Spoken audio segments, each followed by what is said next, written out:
고린도전서 10장 14절에서 11장 1절에 있는 말씀을 우리 다 같이 합독하십니다. 그런즉 내 사랑하는 자들아 우상 숭배하는 일을 피하라. 나는 지혜 있는 자들에게 말함과 같이 하노니 너희는 내가 이르는 말을 스스로 판단하라. 우리가 축복하는 바 축복의 자는 그리스도의 피에 참여함이 아니며 우리가 떼는 떡은 그리스도의 몸에 참여함이 아니냐. 떡이 하나요 많은 우리가 한 몸이니 이는 우리가 다 한 떡에 참여함이라. 육신을 따라 난 이스라엘을 보라. 제물을 먹는 자들이 제단에 참여하는 자들이 아니냐. 그런즉 내가 무엇을 말하느냐. 우상의 제물은 무엇이며 우상은 무엇이냐.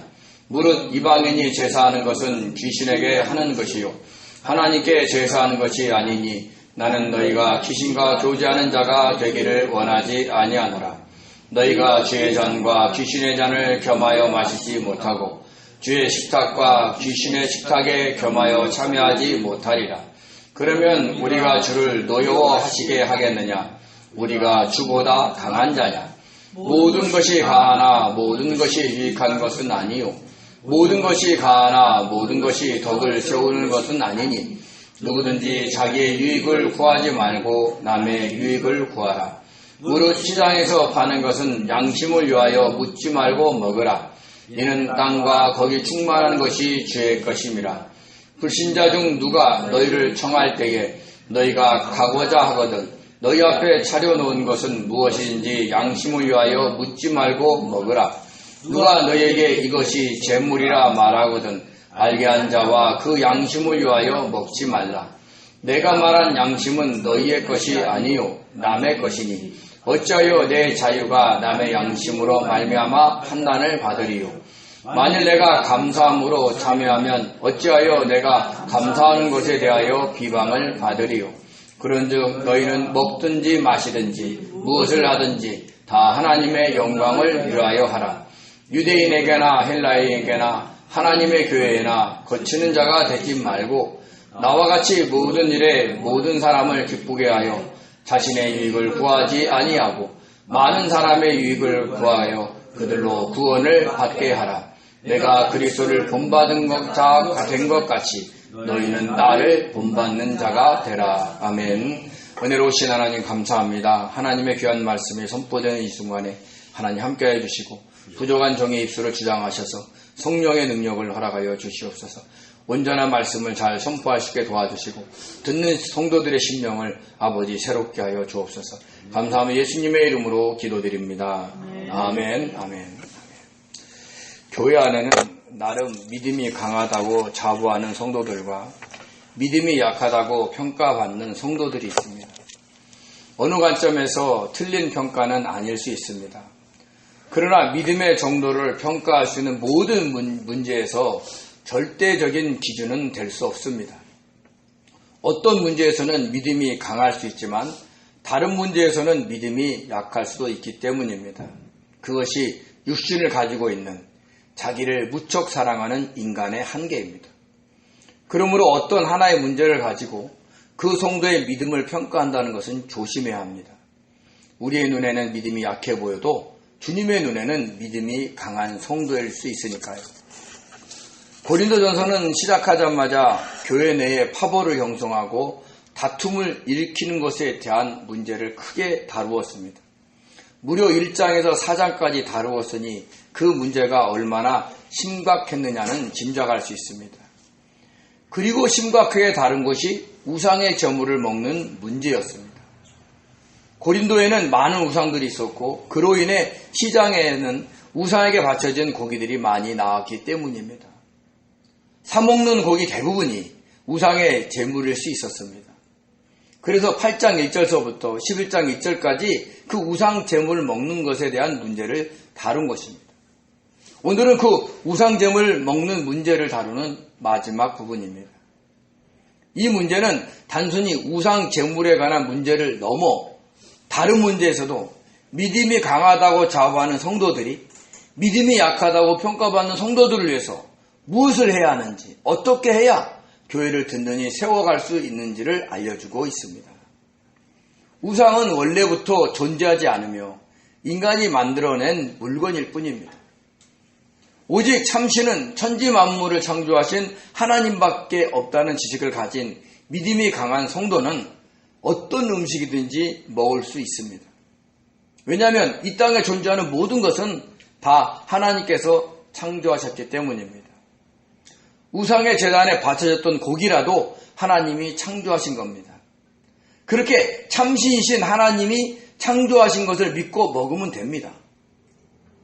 그러나 믿음이 약한 성도가 그 모습을 보고 따라 먹다가 그 우상을 섬기게 되거나 그 우상의 영향을 받을까봐 염려가 된다면 먹지 않아야 한다고 바울은 강조했습니다. 무엇이든지 먹을 수 있는 자유를 내려놓고 믿음이 약한 성도의 영혼 구원을 온전히 이루라는 것입니다. 그래서 바울은 고린도 교회 성도들의 영혼 구원을 위해 그들의 영의 성장을 시키기 위해 무엇이든지 먹을 수 있는 자유 그리고 사역자로서 사례비를 받을 수 있는 권리를 내려놓았다라고 했습니다.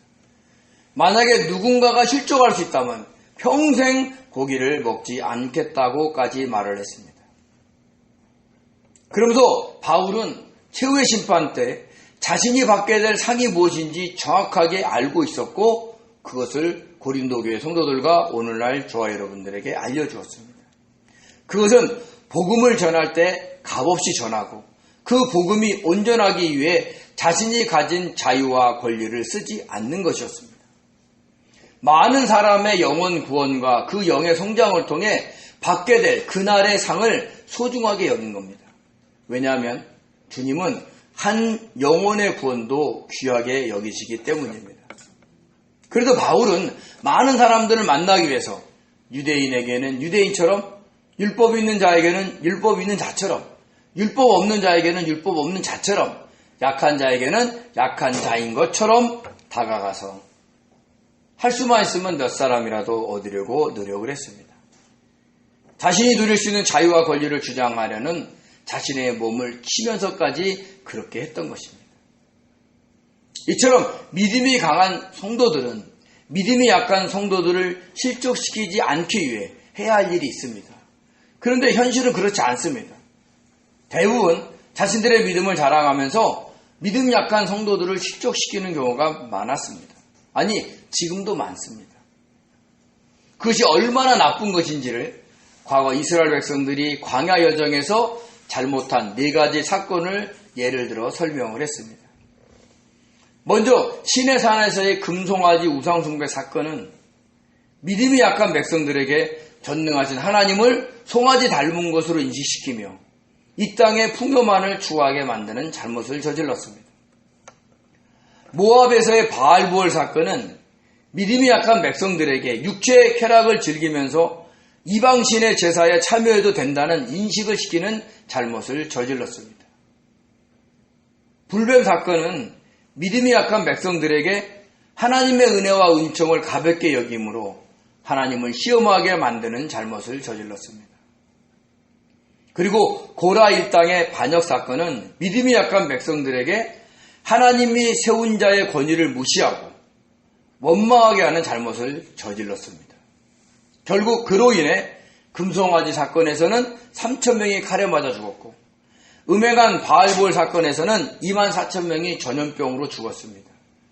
불뱀 사건에서는 많은 사람들이 뱀에 물려 죽었고 그리고 고라의 반역 사건에서는 주동자들은 땅이 갈라져 죽었고 그를 따르던 250명은 불살라 죽었고 그리고 14,700명은 역시 전염병으로 죽었습니다. 믿음이 강하다고 주장하는 백성들이 한 행동으로 인해서 믿음이 약한 수많은 백성들이 그렇게 실족이 됐다는 겁니다. 그 사례를 알려주는 거예요. 조심하라고.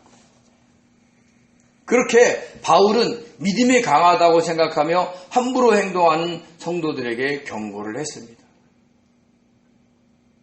그들이 영적으로 손줄 생각하는 자는 넘어질까 조심하라 라고 말하면서 말입니다.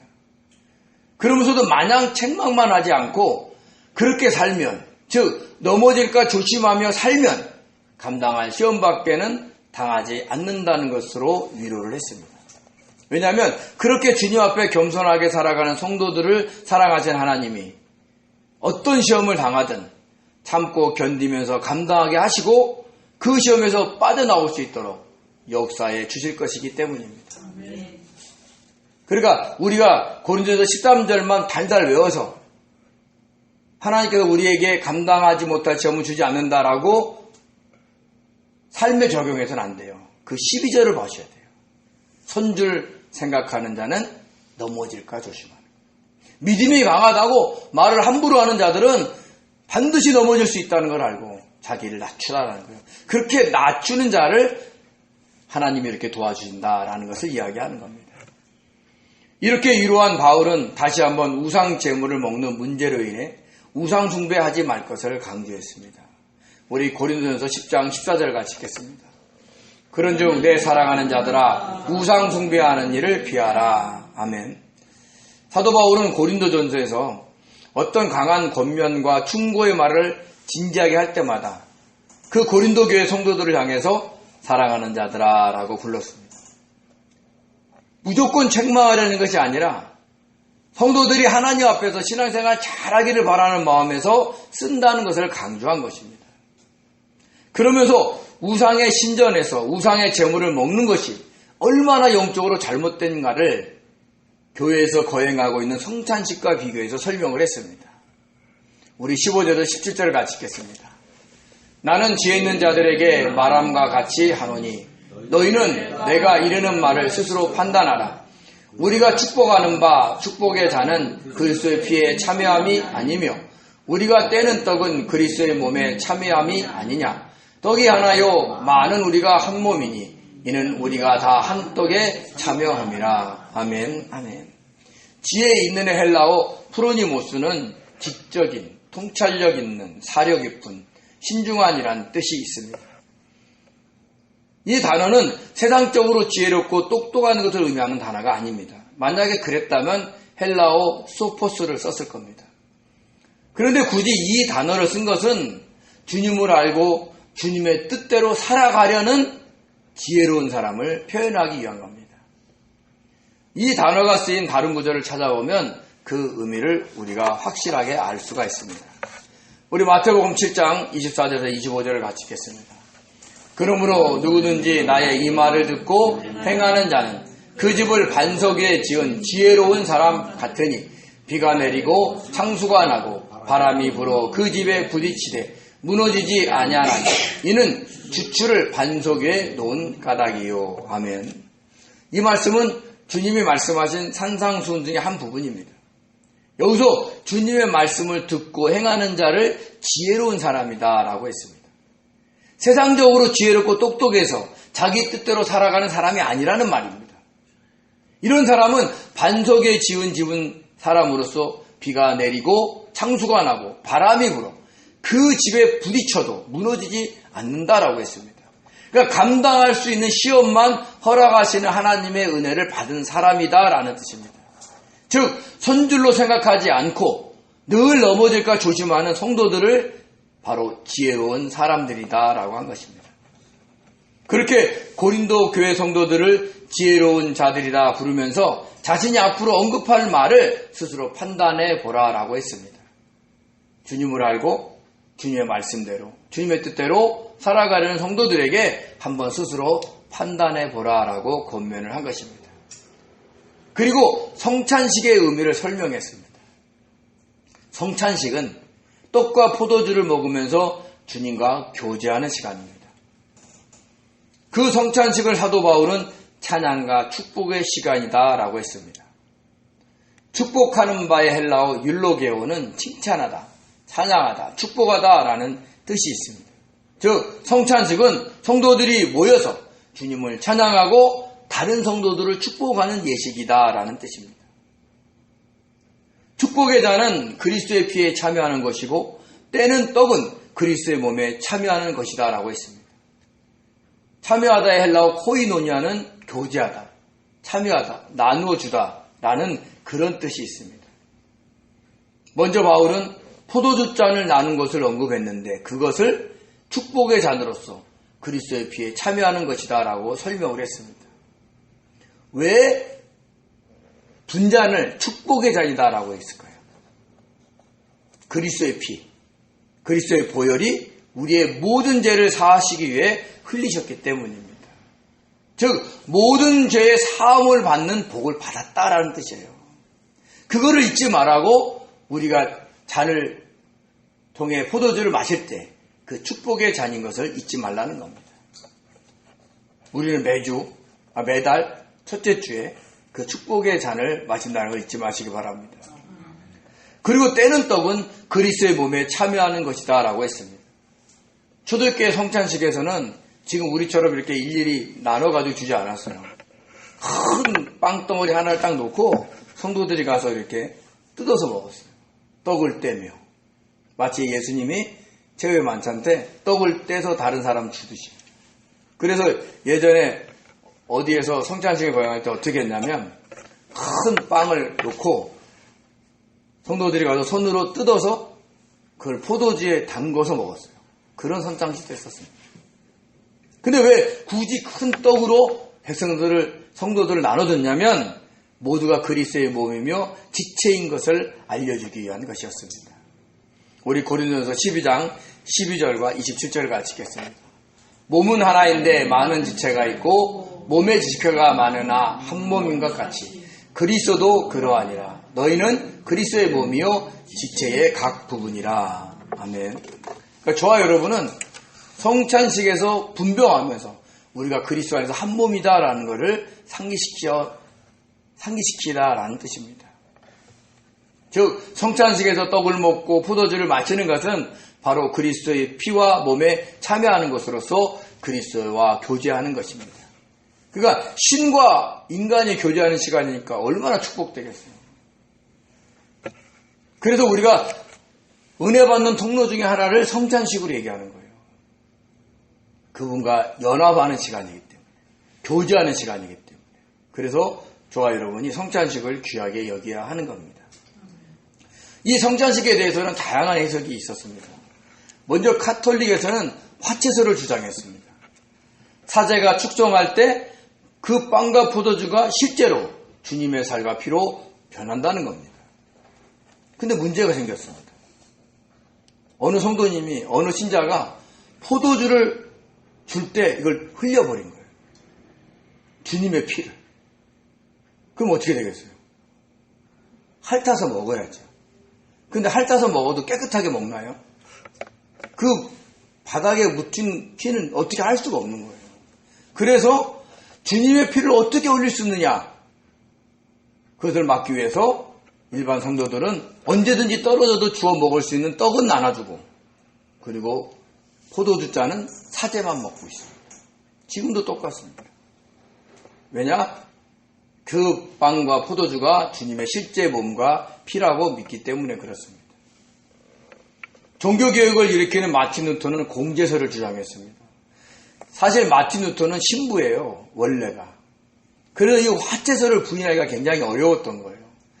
근데 실제적으로 주님의 몸과 살은 아닌 것을 안 거예요. 그래서 그가 제안한 게 뭐냐? 성찬식을 할 때 빵과 포도주가 실제 주님의 몸과 피는 아니지만 주님의 몸과 피가 그 빵과 포도주와 그 안에 그 옆에 함께 있다는 거예요. 같은 공간에 존재한다라고 해서 공제서를 주장했습니다. 스위스의 종교개혁자 찌븐길리는 기념서를 주장했습니다. 누가복음 22장 19절에 보면 주님께서 또 떡을 가져 감사 기도하시고 떼어 그들에게 주시며 이르시되 이것은 너희를 위하여 주는 내 몸이라 너희가 이를 행하여 나를 기념하라 라고 하셨습니다. 즉 주님의 고난을 기념하라는 것입니다. 그래서 찌븐길리는 기념서를 주장합니다.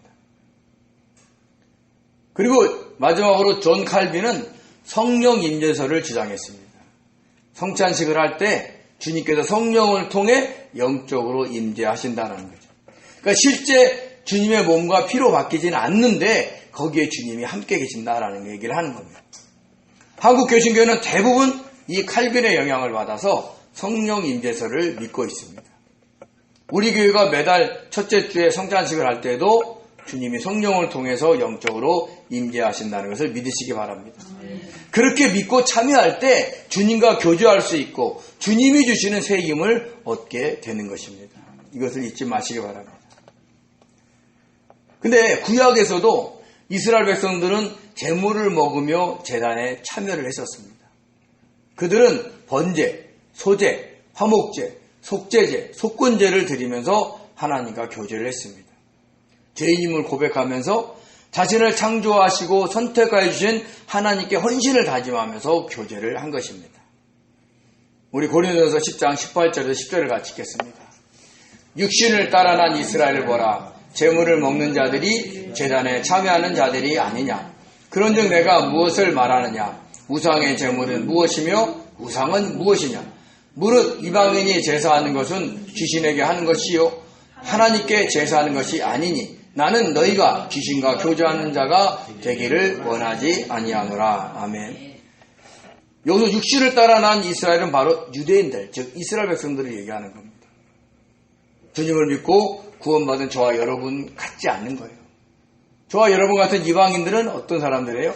주님을 믿기 때문에 아브라함의 자손으로서 영적 이스라엘이라고 이야기를 합니다. 그러니까 우리와 달리 그들은 그렇게 제사를 통해서 제물을 먹으면서 하나님과 함께 교제를 했다는 겁니다. 그러면서 바울이 강조하는 것은 구약에서 언급하면서 자신들의 조상들이 제단을 통해 하나님께 제물을 드린 후에 함께 먹으면서 교제했다는 것을 강조했고, 특히 화목제물은 그 제물을 드린 백성들도 함께 먹었습니다. 그러니까 그 자리에서 함께 먹는 것 자체가 바로 하나님과 교제하는 것이다라고 이야기를 하는 겁니다. 그런데 믿음이 약한 성도들이 믿음이 강한 성도들처럼 자신도 믿음이 강하다고 우상의 신전에 들어가 그 제사에 참여하면서 우상의 제물을 먹는다는 것은 그 자체가 귀신과 교제하는 것이기 때문에 주의하라는 겁니다. 이 세상에는 아까도 말씀드린 것처럼 우상은 없습니다. 그냥 사람들이 이것이 바알이다, 이것이 제우스다, 이것이 포세이돈이다 라고 하면서 상상해서 만들어 놓은 물건일 뿐입니다. 그렇지만 사탄의 세력인 귀신들이 그 우상을 통해 경배하는 자들과 교제하는 겁니다. 그래서 바울이 이방인이 제사하는 것은 귀신과 교제하는 것이다 라는 것을 분명히 알려준 것입니다. 그러므로 함부로 우상신전에 들어가 그 제사에 참여하면서 제물을 먹으면 그 우상을 통해 경배받고 있는 귀신의 영향을 받을 수 있습니다. 어떤 사람은 매일 가위에 눌려 지낼 수도 있고요. 머리가 아파서 깨질 것 같은 고통 속에 지낼 수도 있고, 생각지도 않는 많은 문제들이 터져서 고통 속에 살아갈 수도 있습니다. 반대로 꼬여있던 문제들이 모두 해결될 수도 있습니다. 하나는, 전자는 영적으로나 육적으로 억압해서 귀신이 자신에게 자신을 믿게 하려는 것이고, 다른 하나는 육적으로 잘 되게 해서 자신을 믿게 하려는 것입니다. 특히 이 세상에서 건강하게 잘 살려는 욕망이 강한 성도들이 이런 귀신의 공격에 쉽게 넘어갑니다. 분명히 말씀드리는 것은 우리가 주님을 믿는다는 것이 이 세상에서 건강하게 잘 살려는 것이 아니라 죄사함을 받고 구원받아서 천국에서 주님과 함께 영원히 행복하게 살려는 것이라는 것을 잊지 마시기 바랍니다. 이 사실을 잊지 않아야 우는 사자처럼 달겨드는 그 귀신들의 공격을 막을 수가 있습니다. 자, 그럼 주님을 믿고 교회 다니는 성도들이 이방인의 제사에 참여하여 우상의 제물을 먹으면 어떻겠어요? 하나님이 좋아하실까요? 아니죠. 하나님이 진노하세요. 우리 21절에 24절 같이 읽겠습니다. 너희가 주의 잔과 귀신의 잔을 겸하여 마시지 못하고 주의 식탁과 귀신의 식탁에 겸하여 참여하지 못하리라. 그러면 우리가 주를 노여워하시기에 하겠느냐? 우리가 주보다 강한 자냐? 모든 것이 가하나 모든 것이 유익한 것이 아니요. 모든 것이 가하나 모든 것이 덕을 세우는 것은 아니니 누구든지 자기의 유익을 구하지 말고 남의 유익을 구하라. 아멘. 성찬식에 참여하여 주님의 피인 잔을 마시며 주님의 몸인 떡을 먹으면서 때때로 이방인의 제사에도 참여해서 귀신의 잔을 마시며 귀신의 떡을 먹으면 어떻게 된다? 주님의 노여움을 산다라는 뜻입니다. 노여하다의 헬라어 파라젤로는요, 희귀하게 하다, 질투하게 하다라는 뜻이 있습니다. 구약에서도 이런 표현이 있죠. 하나님을 표현할 때 뭐라고 해요? 질투하시는 하나님이다라고 표현을 합니다. 우리 신명기 4장 22절과 24절 같이 읽겠습니다. 나는 이 땅에 죽고 요단을 건너지 못하려니와 너희는 건너가서 그 아름다운 땅을 얻으리니 너희는 스스로 삼가 너희 하나님 여호와께서 너희와 세우신 언약을 잊지 말고 내 하나님 여호와께서 금하신 어떤 형상의 우상도 조각하지 말라. 내 하나님 여호와는 소멸하는 분이시요 질투하시는 하나님이시라. 아멘. 모세가 이스라엘 백성들에게 한 설교 내용 중에 한 부분입니다. 하나님께서 약속하신 그 가나안 땅에 들어가거든 어떤 형상의 우상도 만들어 섬기지 말라는 것입니다. 다른 신을 섬기는 모습을 보고 하나님께서 질투하셔서 징계하실 수 있기 때문입니다. 이처럼 하나님은 자기 백성이 다른 신 섬기는 것을 무척 싫어하십니다. 근데 성찬식에 참여하며 주님의 은혜에 감사하는 성도들이 다른 신을 섬기는 이방인의 제사에 들어가 그 제물을 먹는다는 것은 주님을 노여워하게 하는, 질투하게 만드는 행동이라는 것을 강조한 겁니다. 그럼 어떤 징계가 내릴지는 아무도 모릅니다. 감당할 수 없는 시험들이 몰려올 수도 있습니다. 주님께서 은혜를 거두시면 그 빈자리는 항상 사탄의 세력들이 밀고 들어옵니다.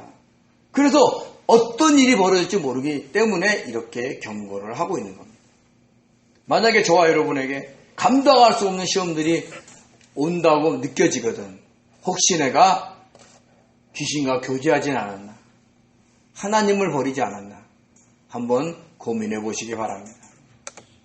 그러면서 고린도 교인들을 향해서 또 우리들을 향해서 너희가 주님보다 강한 자냐라고 반문을 합니다. 강한의 헬라어 이스키로스는요, 힘있는, 강한, 강력한이라는 뜻이 있습니다. 세상에 강한 자는 자기 마음대로 하죠. 이것도 할 수 있고 저것도 할 수 있습니다. 힘이 센 강한 자도 그렇게 하고 권력이 강한 자도 그렇게 합니다. 근데 너희들이 주님보다 강하냐는 거예요. 너희들이 주님보다 강하면 성찬식에도 참여하고 이방인의 제사에도 참여할 수 있지만 그렇지 않느냐라고 책망을 하고 있는 겁니다. 이 세상의 어떤 인간도 주님보다 강할 수 없습니다. 그러므로 성도는 주님이 노여워하시는, 주님이 질투하시는 일은 절대로 하지 않아야 합니다. 그래서 바울은 다시 한번 성도의 자유와 권리를 언급하면서 덕을 세우는 일에 사용하거나 절제할 것을 강조를 했습니다. 모든 것이 가하나 모든 것이 유익한 것은 아니요. 모든 것이 가하나 모든 것이 덕을 세우는 것은 아니라고 하면서 절제의 열매 맺을 것을 강조했습니다. 이처럼 성도에게는 모든 것을 할 수 있는 놀라운 특권들이 다 있습니다. 그러나 그것은 덕을 세우는데 하나님께 영광을 올려드리는 데 사용해야 합니다. 그래서 바울은 6장에서 음행에 대해서 권면할 때도 같은 말을 합니다. 우리 고린도전서 6장 12절을 같이 읽겠습니다. 모든 것이 내게 가하나 다 유익한 것이 아니요 모든 것이 내게 가하나 내가 무엇에든지 얽매이지 아니하리라. 아멘. 아멘. 성도에게는 모든 것을 할 수 있는 자유와 권리가 있습니다. 그런데 음행과 같은 일은 자신에게 유익이 되지 않으며 혹시 그 일로 인해서 얽매여 살아갈 수 있기 때문에 조심하라 라는 말씀입니다. 이렇게 성도들은 자신의 언행으로 인해 얽매게 되거나 덕을 세우지 못하는 일은 아예 처음부터 하지 않아야 합니다. 특히 자신이 혼자 징계받는 것으로 끝나는 것이 아니라 믿음이 약한 성도들을 실족시킬 수 있다면 절대로 하지 않아야 합니다. 자신의 자유와 권리를 내려놓아야 합니다. 왜냐하면 다른 사람들에게 유익이 되지 않기 때문입니다. 이처럼 성도는 자기의 유익을 위해서 막 하고 싶은 것을 하고 살아가는 사람들이 아닙니다. 다른 사람의 유익을 구하며 살아가야 하는 사람인 것을 잊지 마시기 바랍니다. 그래야 그 다른 성도의 영혼 구원이 온전해질 수 있고 그 영혼이 실족하지 않을 수가 있는 것입니다. 그러면서 바울은 우상의 제물을 먹는 문제를 다시 한번 언급하면서 한번 정리를 해줍니다. 아니 대체 우상의 제물을 먹으라는 거야 말라는 거야 헷갈리는 거를 한 번에 정리를 합니다. 우리 25절에서 30절을 같이 읽겠습니다.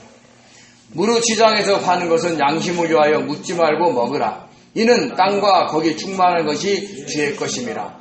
불신자 중 누가 너희를 정할 때에 너희가 가고자 하거든 너희 앞에 차려놓은 것은 무엇인지 양심을 위하여 묻지 말고 먹으라. 누가 너희에게 이것이 재물이라 말하거든 알게 한 자와 그 양심을 위하여 먹지 말라. 내가 말한 양심은 너희의 것이 아니요 남의 것이니 어찌하여 내 자유가 남의 양심으로 말미암아 판단을 받으리요. 만일 내가 감사함으로 참여하면 어찌하여 내가 감사하는 것에 대하여 비방을 받으리요. 아멘. 당시 고린도 시장에 나온 고기 중에 대부분은 우상에게 바쳐진 제물이었습니다. 그래서 이것이 우상의 제물이냐 아니냐라고 따져서 먹으려면 특별히 그 정육점에 특별한 주문을 하고 먹어야 합니다. 불편하죠. 그렇지만 원래 우상은 없는 존재입니다. 인간이 만든 허상이고 물건이기에 그것에 바쳐진 제물은 그냥 하나님께서 창조하신 짐승의 고기일 뿐입니다. 이런 지식을 가지고 시장에서 파는 것은 양심을 위하여 묻지 말고 먹으라는 것입니다. 또 불신자 중에 누군가가 초대해서 가게 되더라도 어떤 고기가 식탁에 올라오더라도 양심을 위하여 먹지 말라는 겁니다. 그럴 믿음의 자유가 우리들에게 있다는 것을 강조한 겁니다. 그런데 놀라운 사실은 바울이 여기서 언급한 양심은 믿음이 강한 성도의 양심이 아니라 저와 여러분의 양심이 아니라 그 불신자의 양심이라는 겁니다. 또 믿음이 약한 성도의 양심이라는 겁니다. 그 불신자의 양심이 상처를 받을까봐, 그래서 성도들을 이상하게 생각할까봐, 그래서 복음을 전하지 못할까봐 차려놓은 음식이 우상에게 바쳐진 제물이다 알려준다면 먹지 말라는 겁니다. 나중에 복음을 전할 때 야, 저 사람 주님을 믿는다고 하면서 우상의 제물을 먹었던 사람이야 라고 판단받을 수 있기 때문입니다. 그래서 복음을 전하는데 방해가 될까봐, 믿음이 약한 성도의 영의 성장에 방해를 줄까봐 먹지 말라는 겁니다. 이렇게 성도인 우리들은 다른 사람들의 유익을 위해 살아가야 합니다. 근데 그 사람의 유익이 이 땅에서 잘 사는 데에 도움을 주는 게 아니에요. 우리가 그것을 착각하면 안 됩니다. 그 사람의 영원 구원이라는 유익을 위해 살아가야 한다는 것을 잊지 마시기 바랍니다. 이처럼 믿음이 강하다고 자부하는 성도들은 불신자의 영원 구원과 믿음이 약한 성도들의 영의 성장을 위한 유익을 위해 살아가야 합니다. 왜냐하면 그것이 하나님께 영광을 올려드리는 것이기 때문입니다. 우리 31절에서 33절을 같이 읽겠습니다. 물은 너희가 먹든지 마시든지 무엇을 하든지 다 하나님의 영광을 위하여 하라. 유대인에게나 헬라인에게나 하나님의 교회나 거치는 자가 되지 말고 나와 같이 모든 일에 모든 사람을 기쁘게 하여 자신의 유익을 구하지 아니하고 많은 사람의 유익을 구하여 그들로 구원을 받게 하라. 아멘. 아멘. 우리가 어떤 일상을 살아가든지 무엇을 먹든지 마시든지 또 무엇을 하든지 하나님의 영광을 위해서 해야 합니다. 그 영광을 위한 게 뭐요? 바로 영원 구원입니다. 그 영혼을 온전하기 위하여 그 영의 성장을 돕는 것입니다. 이것을 위해서 유대인에게나 헬라인에게나 하나님의 교회에 거치는 자가 되지 말라라고 했습니다. 거치는 헬라어 아프로스코포스는요, 부딪혀 넘어지게 하지 않는, 범죄케 하지 않는, 기분 상하게 하지 않는, 이런 뜻이 있습니다. 우리가 누릴 자유와 권리로 인해 우상의 제물을 함부로 먹음으로 인해서 불신자와 믿음이 약한 성도들이 부딪혀 넘어지지 않게 하라는 겁니다. 복음을 듣지 않거나 실족하는 일을 없게 하라는 뜻입니다. 그러기 위해서 모든 일에 모든 사람을 기쁘게 하며 그들에게 유익하게 함으로 결국 그들로 구원을 받게 하라라는 뜻입니다. 그래서 베드로는 이렇게 얘기합니다. 우리 베드로전서 1장 9절입니다. 믿음의 결국 곧 영혼의 구원을 받음이라. 이것을 위해 사도 바울은 고린도 교회에서 사역할 때 고기를 먹을 수 있는 자유를 내려놓았고 당연히 받아야 될 사례비를 받지 않았습니다. 얼마나 삶의 제약이 많았겠습니까? 먹고 싶은 거 안 먹고, 받고 싶은 거 안 받고, 하고 싶은 거 안 하는 등등 엄청난 제약 속에 산 것입니다. 또 얼마나 힘들었겠습니까? 사례비를 받지 않기 위해서 천마기를 병행해야 했으므로 정말 고단했던 1년 6개월을 고린도에서 보냈을 겁니다. 그렇지만 바울에게는 소망이 있었습니다. 그날에 받게 될 의의 면류관이라는 상입니다. 그것은 한 영혼이라도 구원하고 그 구원을 온전히 이루어서 주님으로부터 받게 될 칭찬과 함께 주어지는 상이었습니다. 이렇게 사도 바울은 이 땅에서 무엇을 바라며 살지 않고 천국을 바라보며 살았습니다. 그래서 그는 이렇게 말하면서 우상 제물에 대한 문제에 대한 언급을 마칩니다. 우리 한번 고린도서 11장 1절을 같이 읽겠습니다. 내가 그리스도를 본받는 자가 된 것 같이 너희는 나를 본받는 자가 되라. 아멘. 자신이 영혼 구원을 위해 모든 것을 내려놓고 십자가 못 박혀 죽으신 그리스도를 본받아 살아가는 것처럼 너희들도 자신을 본받으라라는 겁니다. 이것은 바울이 교만해서 나오는 소리가 아닙니다. 주님께서도 이 땅에서 자신의 나라를 만들지 않고 모든 것을 내려놓고 많은 영혼이 천국에 들어가길 소망하며 십자가에 못 박혀 죽으신 것입니다. 그처럼 자신도 그날에 많은 영혼들이 구원을 받아 천국에 들어가는 것을 소망하며 자신이 누릴 수 있는 모든 자유와 권리를 내려놓았다는 겁니다. 그것을 본받아 그렇게 살아가라라는 이야기를 하고 있는 겁니다. 그래서 고린도교의 성도들도 저와 여러분들도 그날에 몇 명의 영혼이라도 구원받게 함으로 인해 주님으로부터 받게 될 칭찬과 상을 바라보며 살아가야 합니다. 이 땅에는 우리가 본받아야 할 훌륭한 성도들이 대단히 많습니다. 우리나라만 해도 세종대왕과 같이 본이 되는 선조들이 얼마나 많습니까? 그러나 주님을 믿는 성도인 우리들은 한 영혼을 구원하기 위해 구원받은 영혼이 잘 성장하기 위해 자신의 자유와 권리를 내려놓는 사도 바울을 본받아야 합니다. 그래야 영혼 사랑하는 마음이 생겨서 자신이 어떤 처지에 있든지 복음을 전하는 귀한 성도가 될 수 있습니다. 잊지 마십시오. 무엇을 하든지 자기의 자유와 권리를 내려놓으시고 영혼 구원을 통해서 하나님을 영광을 위해 살아가는 복된 성도 되시길 바랍니다. 그로 인해서 그날에 받게 될 칭찬과 상을 소망하며 살아가는 복된 성도 되시기를 예수님의 이름으로 축원드립니다. 기도하겠습니다. 은혜로우신 하나님 감사드립니다. 저희들을 사랑하셔서 하나님 아버지 영혼 구원과 아버지 하며 그 영의 성장을 돕기 위해서 우리가 진정으로 내려놔야 될 자유와 권리가 무엇인지 알게 하시며 감사드립니다. 한 영혼이라도 구원받게 하기 위해서 아버지 우리가 절제할 수 있는 능력을 허락하여 주시고 그를 통해서 하나님께 영광을 돌려드리는 삶을 살 수 있게 역사하여 주옵소서. 우리는 할 수 있는 존재들이 아닙니다. 우리는 그것을 잘 해낼 수 있는 그런 능력이 없습니다. 늘 성령께서 도와주셔야 됩니다. 내려놓을 때 성령께서 도와주셔서 내려놓게 하시고 아버지 참을 때 절제할 때 성령께서 도와주셔서 절제하고 참을 수 있도록 은혜를 베풀어 주셔서 우리의 모든 삶이 하나님의 영광이 될 수 있도록 은혜 내려 주시옵소서. 감사하며 예수님의 이름으로 기도드립니다. 아멘.